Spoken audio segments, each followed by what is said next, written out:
తిరుమల శ్రీవారిని AP assembly speaker చింతకాయల అయ్యన్న పాత్రుడు సతీ సమేతంగా దర్శించుకున్నారు. అలాగే వైసీపీ మాజీ ఉప ముఖ్యమంత్రి నారాయణస్వామి ఉదయం నైవేద్య విరామంలో దర్శించుకున్నారు. అనంతరం రంగనాయక మండపంలో వేద అర్చకులు వేద ఆశీర్వచనం చేసి పట్టు వస్త్రంతో సత్కరించి తీర్థ ప్రసాదాలు అందించారు. తమ పెళ్లి రోజు కావడంతో కుటుంబ సభ్యులతో కలిసి స్వామివారిని దర్శించుకుంటున్నట్లు అయ్యన్న పాత్రుడు తెలిపారు. వయసు పెరుగుతున్నా తనకు తన తర్వాత తన కుటుంబం తెలుగుదేశం పార్టీకి సేవ చేసే భాగ్యం కల్పించమని దేవుణ్ణి కోరుకున్నానని అన్నారు.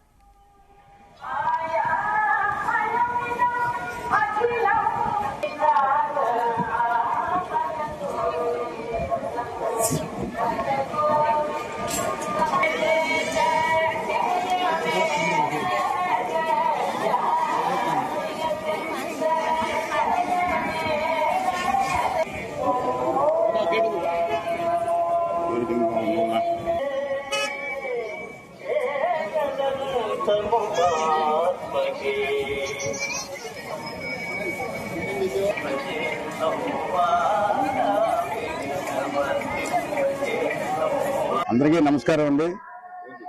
ఈరోజు స్వామివారి దర్శనానికి మా ఫ్యామిలీ మొత్తం రావడం జరిగింది.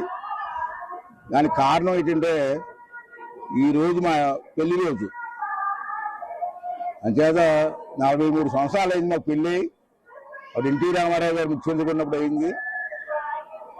ప్రతి సంవత్సరం కూడా పెళ్లి రోజుకి వచ్చి స్వామివారి దర్శనం ఆశీర్వాదం తీసుకుంటున్నాం. ఈరోజు స్వామివారి ఆశీర్వాదం కోసం వచ్చి తీసుకున్నాం. అలాగే మీ అందరితో ఆశీర్వాదం కూడా ఇవ్వాలని చెప్పి మీ అందరినీ కూడా కోరుకుంటున్నాను. రెండోది ఏంటంటే నేను కోరుకునే విషయం, గత ప్రభుత్వంలో రాష్ట్రం ఏ విధంగా నష్టపోయిందో మనందరికీ తెలుసు.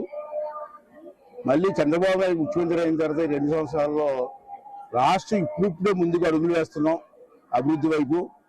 అంటే రాబోయే 3 సంవత్సరాలు కూడా చంద్రబాబు నాయుడు గారికి ఆరోగ్యాన్ని, ధైర్యాన్ని, నడిపించే శక్తినిచ్చి ఈ రాష్ట్ర అభివృద్ధి చేయడంలో స్వామివారి ఆశీర్వాదం ఉండాలని కోరుకుంటున్నాను.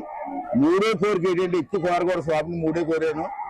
మూడో కోరిక ఏంటంటే, నాకు 25 సంవత్సరాల వయసు నుంచి తెలుగుదేశం పార్టీకి ఆమె గారి ఆశీర్వాదంతో ఇప్పుడు వరకు సేవ చేస్తూ వచ్చాను. నాకు వయసు అవుతుంది. నా తర్వాత నా కుటుంబ సభ్యులకు కూడా ఈ పార్టీకి సేవ చేసే అవకాశం కల్పించమని చెప్పి ఆ స్వామివారిని కోరుకోవడం జరిగిందండి. అందరికీ నమస్కారం అండి.